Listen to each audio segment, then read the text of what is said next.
श्री स्वामी समर्थ. आजची स्टोरी आहे पुनर्विवाह. पूजा दिल्लीच्या या नव्या कॉलनीत राहायला आल्यापासून तिचं लक्ष सतत समोरच्या फ्लॅटकडे असायचं. तो फ्लॅट तिच्या स्वयंपाकघराच्या खिडकीच्या अगदी समोर पडायचा. काहीसं गूढ पण मनाला ओढ लावणारं घर असं तिनं त्याचं नाव ठेवलं होतं.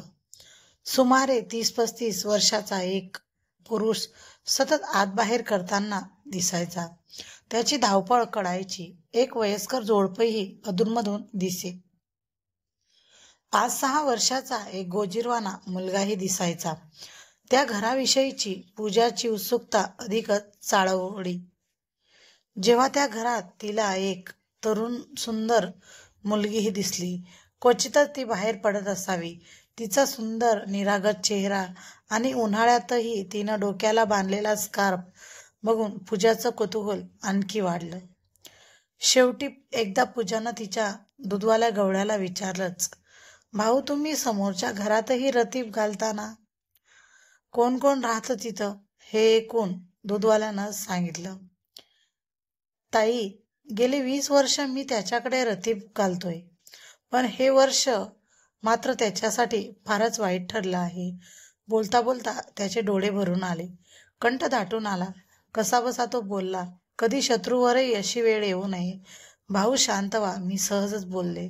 पूजाला थोडं अपराधी वाटलं, तरीही नेमकं काय घडलं ते जाणून घेण्याची उत्सुकताही वाढली.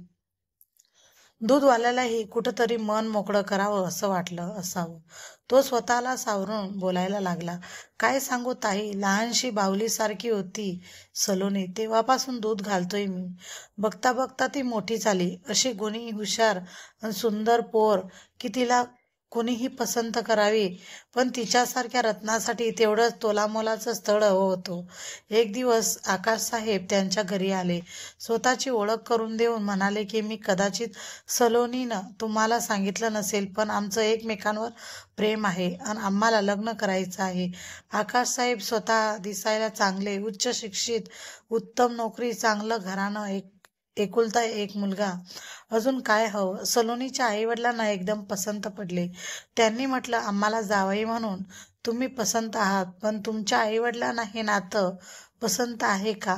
हे ऐकून आकाशसाहेब उदास मनाने मग बोलले की त्यांचे आईवडील फार अपघातात 2 वर्षापूर्वी वारले.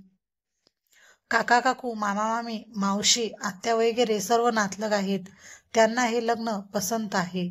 आमच्याकडून लग्नाला होकार आहेच, पण तुम्हाला एक विनंती आहे की लग्नानंतरही तुम्ही सलोनीसह इथं वरचेवर यावं, की आमची एकुलती एक मुलगी आहे. तुम्ही दोघं इथं येत राहिलात की आम्हालाही एकटं वाटणार नाही.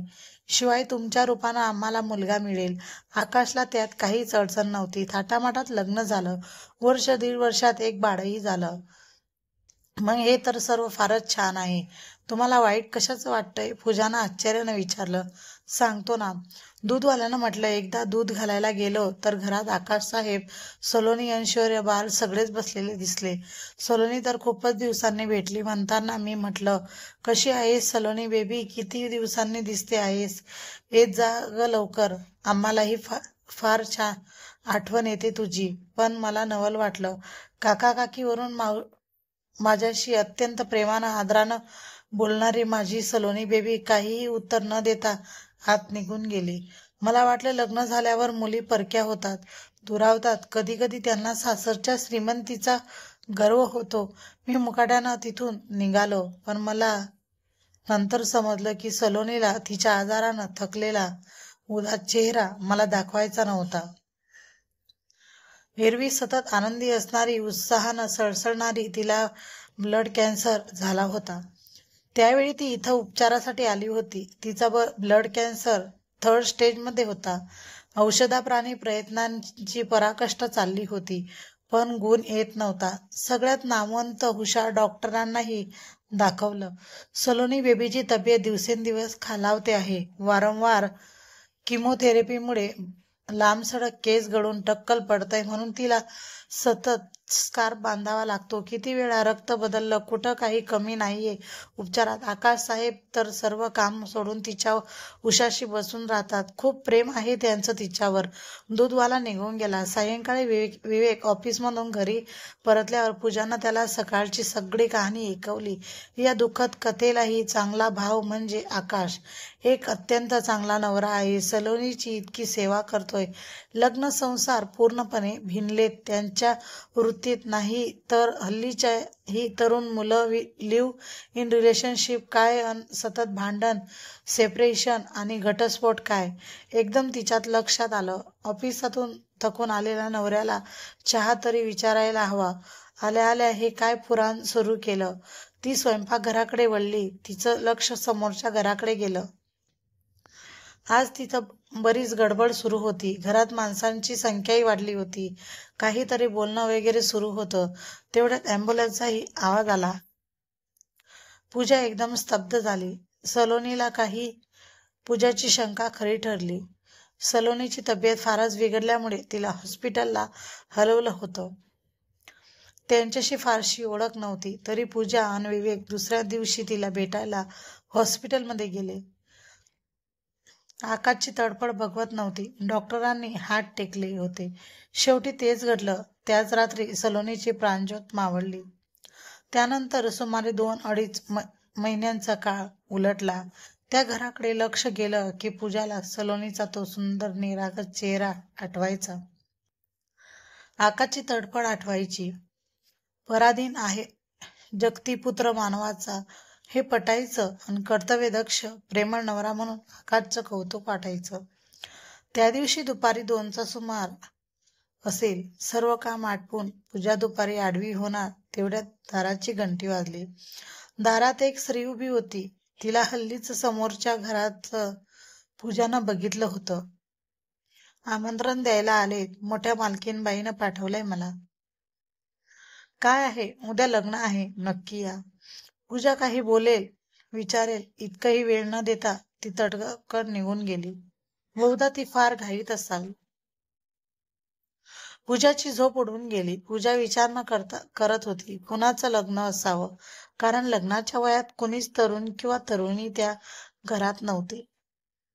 सायंकाळी विवेक येताच पूजानं मनातली खळबळ त्याच्यासमोर मांडली.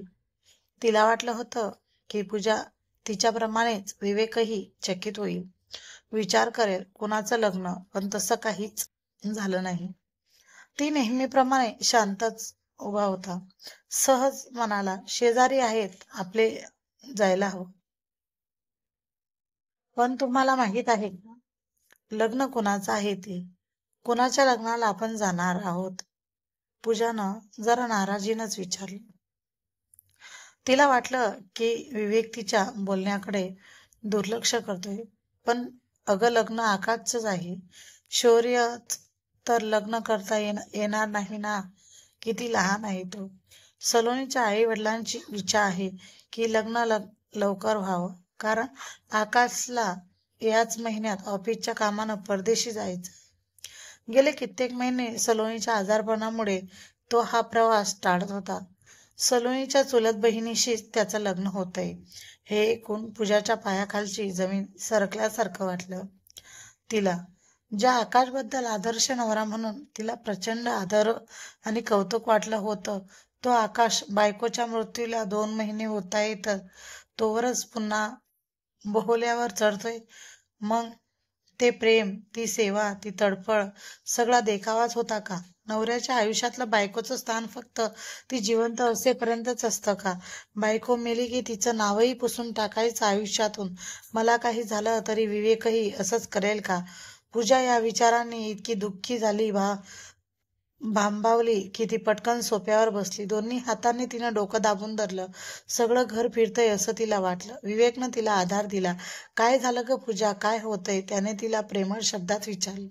पूजाने उत्तर दिलं, नाही. तुला धक्का बसलाय का? शांत हो बरं. अगं तुला काही झालं तर माझ्याकडे कोण बघणार? त्यांनी तिला जवळ घेत समजून घालत म्हटलं. एरवी विवेकच्या या शब्दांनी सुखावणारी पूजा एकदम तडकून ओरडली. मग तुम्ही या आकाशसारखी दुसरी बायको घेऊन या. सगळे पुरुष मेले असेच तुटप्पी अनस्वार्थी असतात. तिला थोपटून शांत करत अत्यंत संयमाने विवेकनं म्हटलं, तू उगीच डोक्यावर राग घालून स्वतःचा बीपी वाढवू नकोस. आकाशला सलोनीच्या आई वडिलांनीच आग्रह केला आहे, कारण आकाशला ते आपला मुलगाच मानतात ना. त्यांचं एकटेपणाचं दुःख बघवत नाहीत त्यांना. शिवाय लहानग्या शौर्यालाही आईची माया हवी ना. त्यांनीच समजावून सांगितलं की तू लग्न कर. तुझ्या पत्नीच्या रूपात आम्हाला आमची मुलगी मिळेल. त्यांनीच पुढाकार घेऊन आपल्या पुतणीशी त्यांचं लग्न जुळवून आहे. एव्हाना पूजा थोडी सावरली होती. विवेकनं तिला पाणी प्यायला दिलं. पुन्हा त्या स्निग्ध शांत आवाजात तो बोलू लागला, पूजा, आयुष्य म्हणजे केवळ आठवणी नाही आणि भावना नसतात. वस्तुस्थिती समजून घ्यायला हवी. प्रसंगी भावनांना मुरड घालावी लागते. वास्तव्याला सामोरं जावं लागतं. दुःख विसरून भविष्याकडे वाटचाल करणं याला जीवन ऐसे नाव. पण उत्तर त्याचं सलोनीवर प्रेम होतच, अजूनही आहे, ते कायमच असेल.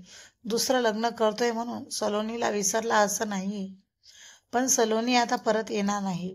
पण या पत्नीत तो आता सलोनीला बघेल ही त्याची सलोनीला अत्यंत सार्थ आणि व्यावहारिक श्रद्धांजली आहे. हे लग्न म्हणजे स्त्री आणि पुरुष एकमेकांचे पूरक असल्याचा पुरावा आहे. संसार रथासाठी दोन्ही चाकं लागतात. आकाशच्या संसाराचा रथ जेवढ्या लवकर मार्गावर येईल तेवढं चांगलं ना. आता मात्र पूजाला आपला खोट्या विचारांची लाज वाटली. विवेकनं किती शांतपणे आणि डोळसपणे तिला विचार केला होता. खरोखर आकाश पुन्हा लग्न डोळसपणे विचार केला होता. खरोखर आकाश पुन्हा लग्न करतोय यात अयोग्य अनुचित काय आहे? त्याच्या प्रेमाला बेगडी ठरवण्याचा अधिकार तिला कोणी दिला? पूजानं विवेकचा चहा आटोपला. रात्रीचा स्वयंपाक व जेवण झाल्यावर ती म्हणाली, उद्या लग्नाला जाताना काय कपडे घालायचे ते आत्ताच ठरवूयात, म्हणजे सकाळी घाई होणार नाही. लग्नाला जायचं म्हणजे व्यवस्थित जायला हवं ना. विवेकनं हसून मान डोलावली.